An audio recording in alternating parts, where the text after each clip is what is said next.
You're listening to the Life Coach School podcast with Brooke Castillo, episode number 449. Welcome to the Life Coach School podcast, where it's all about real clients, real problems, and real coaching. And now, your host, Master Coach Instructor, Brooke Castillo. Hello, my beautiful friends. I am recording this in between two amazing events. I just finished Life Coach Live, which was a huge, amazing, exciting, awesome event. You know, if you were there, how magical it was. And I'm about to do Thanksgiving with all of my friends and family. We're going to have about 16 people here. So I'm sneaking this in between those two events. And I just wanted to talk a little bit about some of the things that came up during Life Coach Live, one of which was so many people asked me if I was nervous. And so I wanted to record this podcast on how I don't get nervous and I don't feel nervous. I feel great. And I actually coached someone on stage about this. So I thought I could share some of the insights about that in case you're about to do something that makes you nervous or about to kind of up-level your life and put yourself on stage, put yourself out there on social media, maybe put yourself out there on a live or on a webinar, maybe for the first time, and how to deal with feeling nervous. Because if you can get over that and you can get to the point where you're embracing feeling nervous and you don't let nervous stop you from doing something, you're going to have a much bigger, more exciting, amazing life. So this year, I've done a lot of public speaking. I've done a lot of being on stages, sharing my insight about the model and business with a lot of different groups of people. And what's really interesting is when I go on a big stage, when there's lots of people in the audience, people will ask me, oh my gosh, don't you feel nervous? And I will tell you that I don't really get nervous. I have I think one of the reasons is because I just have constant anxiety. I have chronic anxiety anyway. So I think it's just like Tuesday. Here we go. I'm so used to it. But I guess I would get more in my head when it's an audience that I don't know and they don't know me and we don't know each other and they don't know my work. And so I'm kind of having to introduce myself and bring them into my world. It feels a little bit more nerve-wracking than not doing that. But for me, a huge audience doesn't do that as much. It excites me, I think, more than that. So this year I spoke on Funnel Hacking Live stage, which was 5,000 people in person. And Life Coach Live was really big too, but we had people virtual and in person, which created a completely different dynamic. And, we had some of the other speakers that came and spoke on my stage at that event. And I asked them if they were nervous. And most every one of them said, yeah, but I'm used to it. Yeah, but I can handle it. Yeah, but it's not a big deal. And I think it's important for many of you to know that most people do get nervous and they just do it anyway. And I had a woman come up from the stage. One of the ways that we were doing things at Life Coach Live is you could come in from the audience and come sit up on stage with me and I would coach you. And a woman came up there and was talking about how nervous she was and how her heart was palpitating and about how she just could feel it all in her body. And I kind of talked her through the idea that when you resist nervousness or you try to get rid of it or you think there's something wrong with you, when you feel that, you actually make it worse. You actually, by trying to pretend that you don't have it or push it away or resist it or ignore it, it makes it worse because you tighten up your breathing and you're trying to brace yourself for all of that quickening that's happening in your body. And that when you take something that's already happening quickly and you tighten it, it makes it go more quickly. So the first thing that I want to offer you is when you feel that quickening within your body, when you feel what you would call nervousness or fear or anxiety happening because you're about to go do something maybe that you've never done before, the key is to embrace it, to allow it, to create space for it, to actually, if you can, encourage it. And I know it sounds totally counterintuitive, but I promise you it's very, very powerful. If you allow yourself to have authority over your emotion, which means you can increase it or also means that you can decrease it if you want to. And as soon as you tap into it and you stop resisting it happening to you and you embrace it and then show yourself that you could actually increase it because you are the one creating it, something changes in your brain. You realize that you are actually mentally and cognitively in charge of your own sensations when it comes to creating nervousness. Because nervousness comes from a reaction in your primitive brain. And there's two things that I think happen, especially when we're speaking on a stage or speaking in front of people or on a webinar or even in social media, is there's the perspective that we get in our brain that we are separate from the group. We are putting ourselves out there alone, and there is a group that is literally separate from us. So if you think about being on a literal stage, you have isolated yourself from the group. And your primitive brain translates that into a real danger. Now, there is no real danger. You're not going to get eaten by an animal. You're not going to be left behind. You're not going to be separated and have no resources. But your primitive brain doesn't understand that. Your primitive brain sees the separation and is trying to figure out why you're not part of the group. Why have you been isolated? And when you understand that your brain is just having a thought error, it's just confused, you can relax. Have you ever been walking somewhere and someone jumps out and scares you and you have this moment of terror, but it only lasts a moment because right after that, you're like, oh, I'm safe. Oh, that was just pretend. Oh, they were just messing around with me. That wasn't actually real. So your brain had that experience for that moment. It was like terrified for that one moment, but you just calmed yourself right back down again because you're like, oh, that wasn't real. That was just funny. And you actually laugh about it. That is the exact same thing you can tell your brain when it is panicking that something is about to kill you. Really, it's just your kid jumping out from behind a wall. Really, it's just a group of people that are actually wanting you to win. You aren't actually separated from them at all. They are there to hear what you have to say. You can calm yourself down very quickly. The second thing I'll offer is that trying to make it go away, it being that nervousness, is not a good use of your energy. It's not a good use of your time. It's not a good use of your brain. Just let it be there. Like, this is part of the experience. I'm going to tremble a little bit. I'm going to have, this experience for a little bit. And I noticed a lot this weekend where people would come up on the stage and they would be nervous and they would say, oh, I'm so nervous. They would acknowledge their nervousness. And I actually think that when they're acknowledging it to me, they have this moment of observation where they get a break from it. And this is really powerful. And you don't necessarily want to do this if you're a speaker on stage. You don't want to go out there and be like, oh my gosh, I'm so nervous. Maybe you do. It depends on your audience.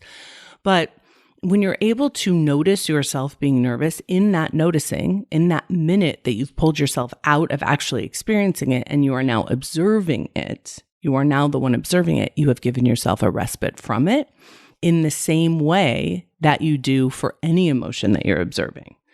So you want to make sure that you give yourself a minute to observe yourself having an emotion. It gives you a breath in between those trembles. And you're able to say, oh, this is nervousness. It's not a big deal. It's not going to hurt me. I don't have to react to it. I can literally just embrace it. I can literally just create space for it and have it be here. So the second thing to remember when you are, especially if you're a coach and you're putting yourself out there in the world, or if you are a teacher or if you are a speaker, that it's very easy to get caught up in it being about you and how you feel and what you're doing and what they're thinking about you. And as soon as you get in your head about you, you are going to get even more nervous and more wrapped up in your own emotional energy instead of focusing on your client, focusing on your audience, focusing on the people that you're serving. And if you can stay focused on the people that you're serving and why you are there, it will make it so much easier for you. Because they don't care that you're nervous if you can help them.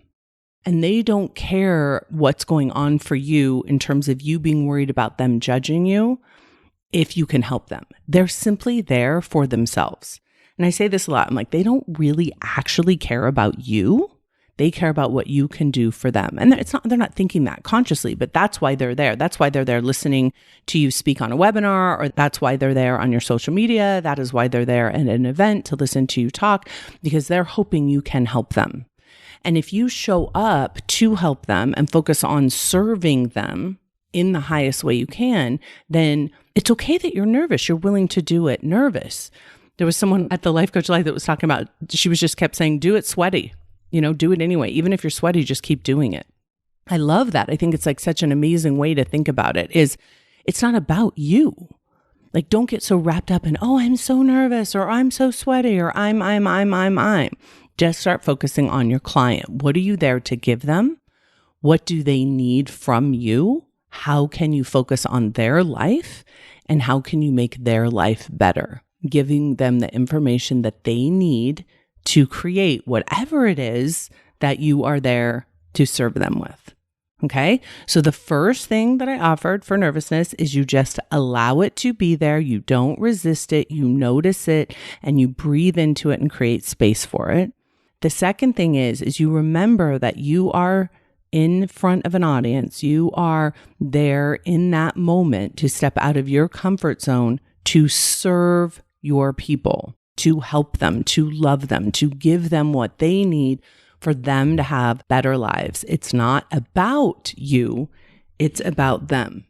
The third thing that I want to offer is that one of the ways that we will evolve as a human species is we will learn how to overcome our more primitive brains. As we learn how to overcome our more primitive brains, we will become more evolved. We will utilize our more advanced brains inside of our own heads to be able to create amazing creative solutions for the world. One of the things that I offered at Life Coach Live is that every single one of us has extraordinary in us. Every single one of us has something to create and something to contribute for the evolution of humankind, in my opinion. I believe that one of the most important tragedies that we're dealing with right now in humans is that they are underutilized. We are not getting enough of the wisdom and the extraordinariness that can come from all of human beings because our mental health isn't where it needs to be. We are blocking our contribution and our ingenuity because we are so caught up between two brains. We are trying to accommodate for our primitive brain, and we are stalling ourselves out with buffering instead of accessing our highest level of contribution. I believe that if all humans can figure out their mental health, we will be able to access a higher level of intelligence and ingenuity that will solve all of the current human problems that we have created. I want you to really think about that. If we are blocking access to our own intelligence, our own ingenuity, our own solutions, our own imaginative inventions that will solve the current problems of humanity because we can't get a grip on our own mental health, think about what we could do when we do. This is why I believe so much in life coaching, because we can uncover all of these things that we're dealing with in terms of the miserable maybe, where we're living in these lives where we keep repeating all the same problems and all the same issues, and we keep struggling with all the same emotions, and we're medicating ourselves so much that we can't access what would be our contribution to the world. But when we recognize something like nervousness is just an emotion that is created by a primitive brain that is misinformed, we can utilize the highest level of our brain and intelligence and motivation to overcome that and step into the next level of our own personal involvement and ultimately the next level of the human evolution. It's not just for you.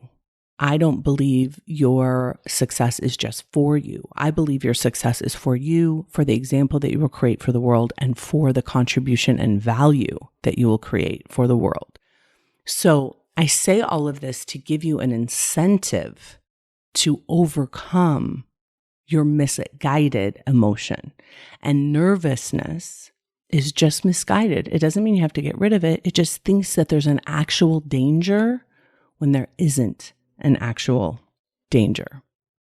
So this leads me into my next point, which is I think we should seek failure. I think we should seek opportunities to fail. We should literally seek opportunities where we could be humiliated. We could fail terribly in front of other people.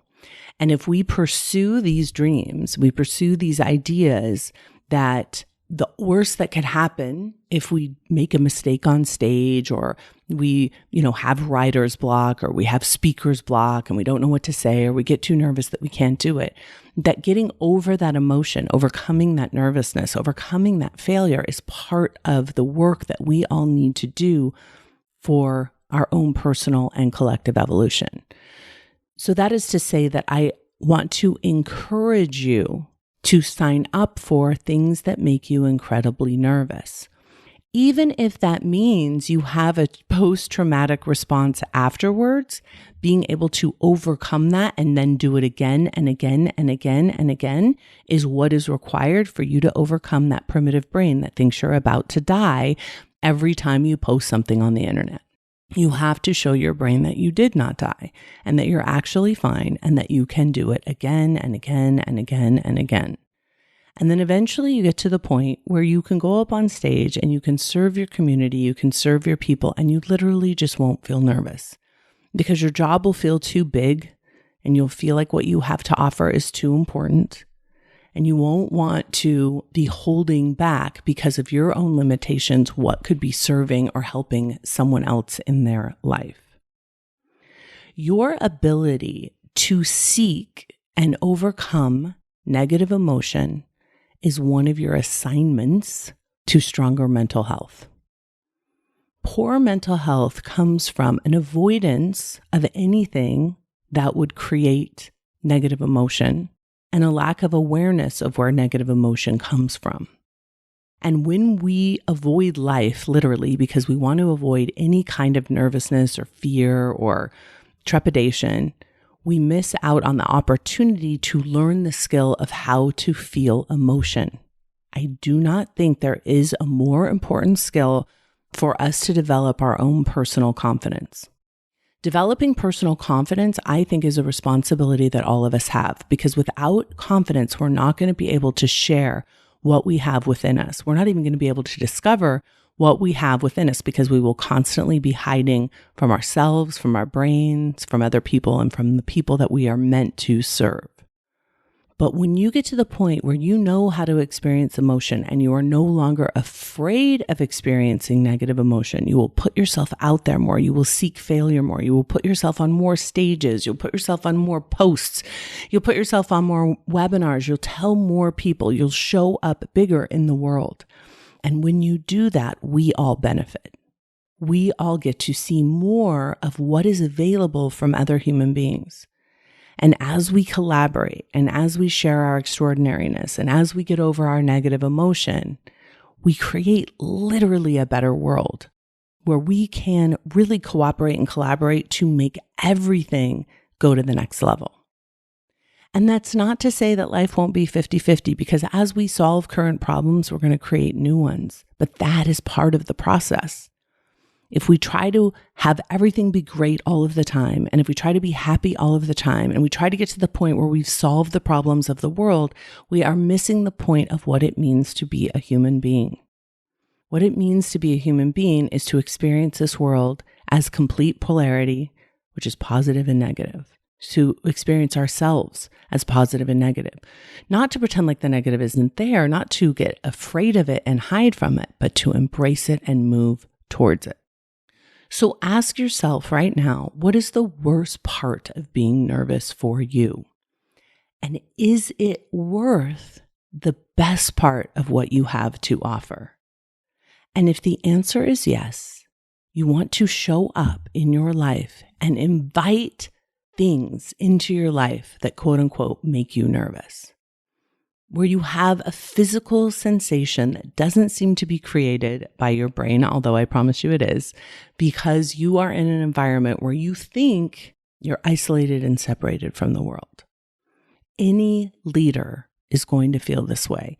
Anyone who has pulled themselves out of the group in order to offer something of value, in order to lead that group, even if it's just for a few minutes, even if it's just to volunteer an idea, even if it's just to come on stage and share your experience and to get coached in the hope that it will help someone else, you are going to possibly feel nervous because your primitive brain will think something has gone terribly wrong and that you're in danger. And what I want to offer you is an amen to that. Let's do more of it. Let's be more nervous on purpose.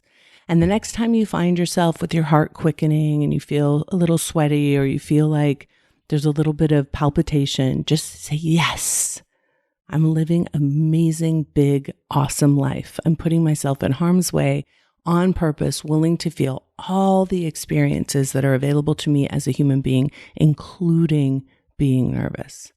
For those of you at this moment, maybe you're listening to this because you have some big event coming up, or maybe you're listening to this because you're going on a big date, or maybe you're listening to this because you're going to have a confronting conversation with someone.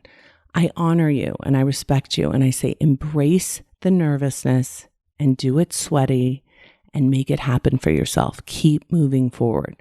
There is nothing that nervousness can do to hurt you as long as you don't hold yourself back because of it. Have a beautiful week, everyone. Have a wonderful Thanksgiving for those of you celebrating, and I'll talk to you all next week. Take care. Hey, if you enjoy listening to this podcast, you have to come check out Self-Coaching Scholars. It's my monthly coaching program where we take all this material and we apply it. We take it to the next level and we study it. Join me over at thelifecoachschool.com/join. Make sure you type in the lifecoachschool.com/join. I'd love to have you join me in Self-Coaching Scholars. See you there.